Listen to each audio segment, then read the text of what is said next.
Şigobiga sürgün qilinish. 1963 yılı 4 avgust yakshanba kuni.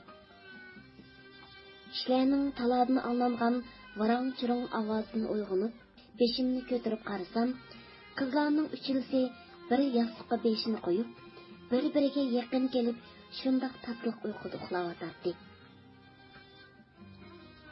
Men ularni uyg'otib qo'ymay deb asta avaylab turib, kechda hozirlab qo'ygan suv bilan yuz qo'limni yuvib talaga chiqdim. Havo ochiq va shu qadar ko'ngillik edi. Kun xeli egiz ko'tarilib qolgan ekan. Bugun mo kun issiq bo'ladigan o'xshaydi deb o'yladim. Erlar oshxonaning oldiga to'plashib, tomoq vaqtini kutib turishardi. Ba'zilari bir-biri bilan chaqchaqlashib ko'rishyotdi. Boshqalar ularni tomosha qilib kulishardi. Ba'zilari to'plashib nimalarnidir so'zlashib turardi. Ba'zilari bosh ko'zlarini yuvishib va ba'zilari kirqatlarini yuvayotdi. Atiyangi choyni ichib o'tirganimizda ishni urib, oblis qo'lida non va bir taxsida yo'l uzum ko'tarib kirib keldi. Bugun Fatima apay meni ko'rgil kelib, elib kelgan ekan. Sizlarga qismat elib keldim, dedi. Biz xushal bo'lib rahmat etdik. Fatima apay nima xabarlarni so'zildi? Bizning uydagilarni ko'ribdimi? deb so'radim. Sizlarning uydagilarni ko'ribdi. Sizga Fatima apay orqali ko'p salom aytibdi. Apangizga siz bilan ko'rishga ruxsat qilmabdi. Saqchilar ko'z uzmay qarab turganlikdan ortiq so'z qilolmadi. Bu so'zni mo yoshirib qildi, dedi. Ablis chiqib ketgandan keyin to'ytimiz non bilan uzumni rohatlanib yedik. Chunki biz qo'lga ilgandan buyon Navoiyxonning nanni yemagan edik. Ham bu yilqi yangi mevdan birinchi qatim eg'iz tegishimiz edi. Biz choy ichib bo'lmasdan Ablis ishga qilib yana kirdi. Bizning yotoqqa erlarning kirishiga tashkil ruxsat qilmaydi. Ish boshqaruvchi va boshliqlar kirib, vazifa bo'lib berib chiqib ketadi. Boshqa erlar kirsa, tashkil so'roq tartib jazolaydi. Shundaqdimi, Ablis pat-pat kirib turadi. Biz Ablisning keyingi kirganda uning yuzidan bir ko'ngilsizlikni sezib, hammamiz savol nazar bilan Ablisga qarab qoldik. Ablis kelib o'tirib, bir hazog'icha gap qilmay, ondan: "Hadi aka, menga soat 10larda qizlarni Shigobiga elib ketish uchun mashina keldi. Sen qizlar uqtirib, ularning yuk taqlarini tangdirib tayyorla", dedi. Men bu so'zlarni aytib qo'yay deb kirdim, deb chiqib ketdi. Bu haqiqatan hammamizga intayin ko'ngilsiz bir xabar bo'ldi. 20 minut jimjitlik hukm surdi. Mahinurning yig'isi tinchlikni buzdi. Ablis, men yana kelib sizlarni uzib qo'yarman, deb chiqib ketdi. Mahinurning yig'isiga zo'ram qo'shildi. Sajida gap qilmasdan menga qarab qo'ydi. Shu orliqda ishni qiqib, Hodi aka bilan ikki odam kirib, tashkilchilarni Shigobi emgak bilan tarbiyalash maydoniga olib ketadigan. Shunga yuktaqlaringlarni tezlik bilan tengib tayyor bo'linglar. Mashina soat 10 atrofida mangdi, dedi. Bu gapni anglagandan keyin Maynur bilan Zo'ram un solib yig'lashga boshladi. Men o'rnimdan turibla, o'rin ko'rplarimni yig'ishtirib, "Sajida bo'l", deb uni ham oldirib, yuk taqlarimizni tengishga boshladik. Sirtdan erlar kelib, Zo'ram bilan Maynurga yordamlashdida 5-10 minut ichida yotoqdan ayrilib, oldingi qo'rg'oqqa qarab mangdik. Maynur to'xtamay un solib yig'laydi. Zo'ram Maynurga qarab yig'laydi va bizga qarab o'zini to'xtatib oladi. erlar nasihat qilib, ularni bəzlət gəldi. Maşın kelib yük taxlarını basqandan keyin qağalar bilan xoşlaşıb, maşinaga aldı bilan men chiqib, Sacidaning qo'ldan tortib, mashinaga chiqishga yordamlashdim. Ikkimiz yondashib o'ltirdik. Sacidaning ko'ngli yerim bo'lsa-mu, o'zini tutib chandırmaslikqa tirishdi. Maynur bilan Zo'ram mashinaga chiqmay yig'lab, kishilar bilan xo'shlashyotdi. Men ularga: "Qizlar bo'ldi, nima shuncha yig'laysizlar? Sizlarni Xitoy o'lkasiga elib ketib borgani yo'q. Shigobi bo'lsa-mu vatan tuprog'i. Shigobi degan yerni ko'rayli. U yerdagi kishilarmi bizga o'xshash odam. Bu ham biz uchun bir maktab. Chiqinglar. Mashinaga o'ltirmaganmi uzun bo'lgandi? Atrofni tomosha qilish borimiz. O'limdan boshqasi tomosha debdikan" deb chaqchaq qildim. "Bu gapingiz joyida bo'ldi, Suyingil. Yaraysizda" deb o'sib kelgan erlar meni qo'lladi. Hamda "Aman bo'linglar, oq yo'l bo'lsin" deb xo'shlashib qoldi. Mashina qo'zg'alib, shahardan chiqib ketguncha hech kim so'zlamay atrofga qarab o'ltirdi. Shahardan ayrilib, Vujachi tarafga qarab burilganda, mushu mashinada Shigobiga yo'tkab ketilayotgan erlarning birisi bizdan "Sizlar nereden qo'lga ilingan?" deb so'rab qoldi.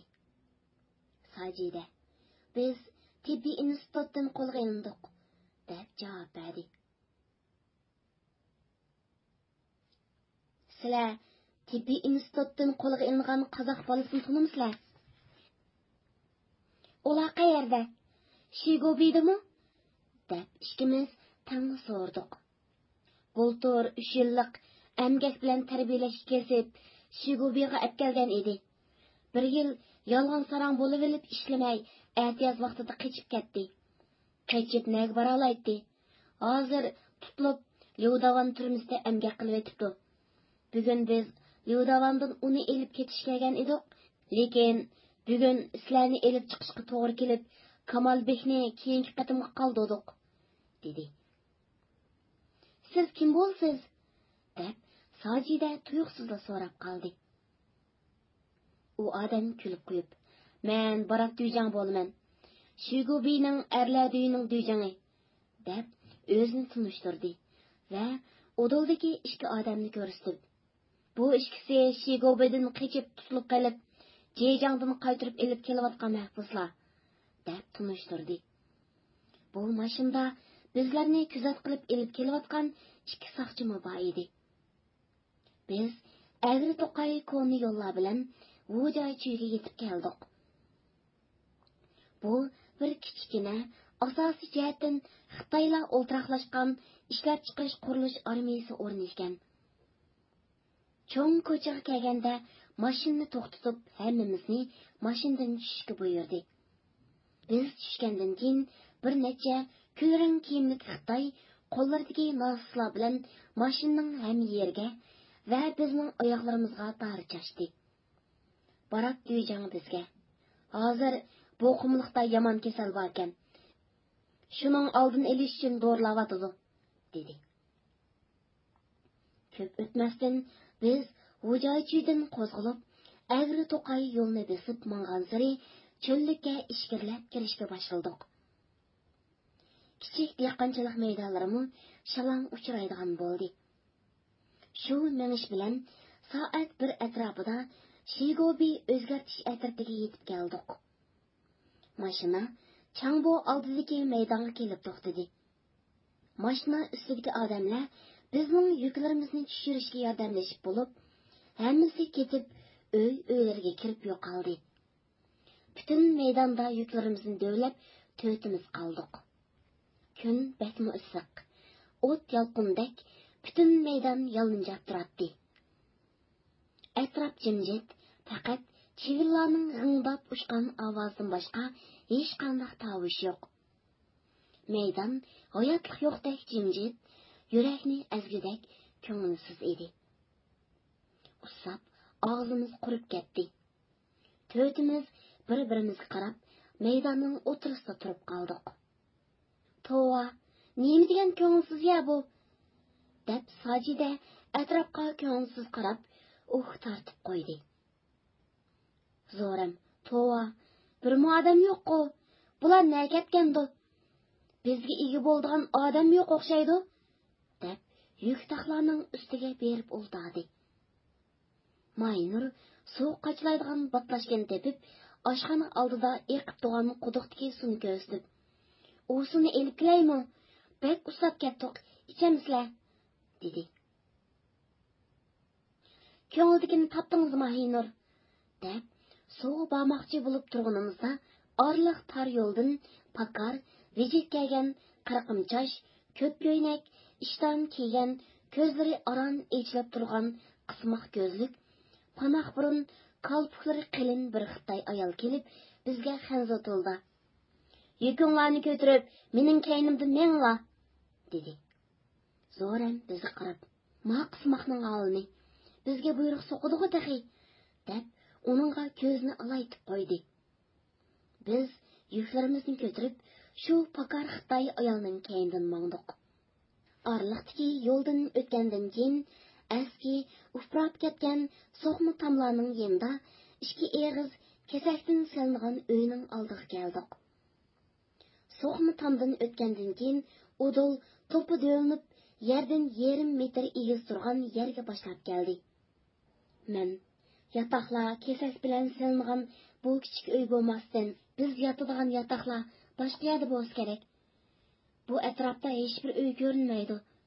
U bizni qayerga olib bora, deb o'ylab turishimga, shu to'pa do'nglikning ustiga chiqibla, palampaylar bilan tuvanga tushishga boshladi.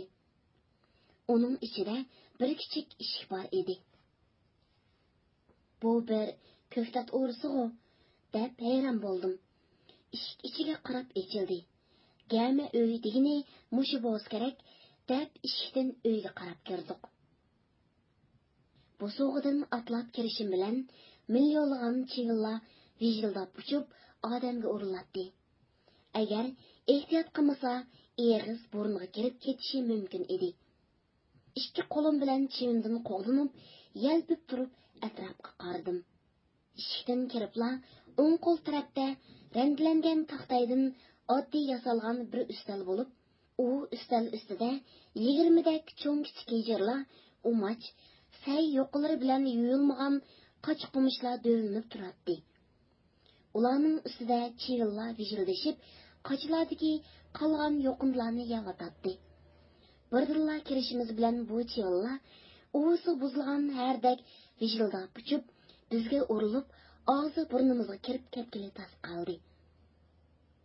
Gama taxminan 10 metr uzunlikda bo'lib, ikki taraf qator qilib, ba'zilari taxtay qo'yib va ba'zilari saman silib rastlangan o'rin hozirlangan ekan.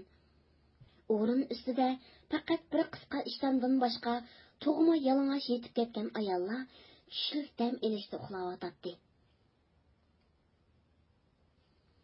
Gama qorong'u, dimiq ham odam chidag'usiz sesiq edi. Bizning kirishimiz bilan uxlayotgan ayollar uyg'onishga boshladi. Ba'zilari uyg'onib, beshini ko'tarib, "Nerdan keldi ma'u bir nimalar? Odamni uxlatmay", deb Xitoycha so'zlab, tillab, yana bir tarafiga qarab o'rilib yotdi. Ba'zilari boshlarini ko'tarib, bizni ko'rib, qarab qo'yib, gap qilmay o'rilib yotdi. Va ba'zilari o'rnidan turib bizga qarab, "Yangidan keldinglarmi? Nerdan keldinglar? Ma u yerda yot, u yerda yot", deb yotgan ko'rplarimizni qo'yish uchun o'rin ko'rsatib berdi.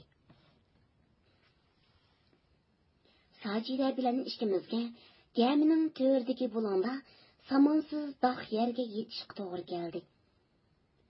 Biz o'rin ko'rpimizni shu yerga qo'yib, talog'i chiqdik. Maynur bilan Zo'ramga qumulliq tunish bir Xitoy qizi chiqib qoldi. U o'zining yendan o'rin berdi. Ular taxtay bilan yasalgan o'ringa joylashdi. To'timiz talog'i chiqib, yotoqning oldida uzun zamonlardan qolgan egizlikdagi 1 metrga yetmaydigan, uprab ketgan so'qma tomning to'yiga kelib o'ltirdik. qimmatli radio anglish do'stlar. Sevindin, Sajida, Maynur va Zo'ramlarning sürgündeki hayatının qandoq bo'lganligini bilishga qiziqsangiz, keyingi haftadagi roman anglish saytimizga diqqatda bo'lg'aysiz. Xayr xo'sh, Xudo amonat. Keyin qatim ko'rishgacha omon bo'linglar.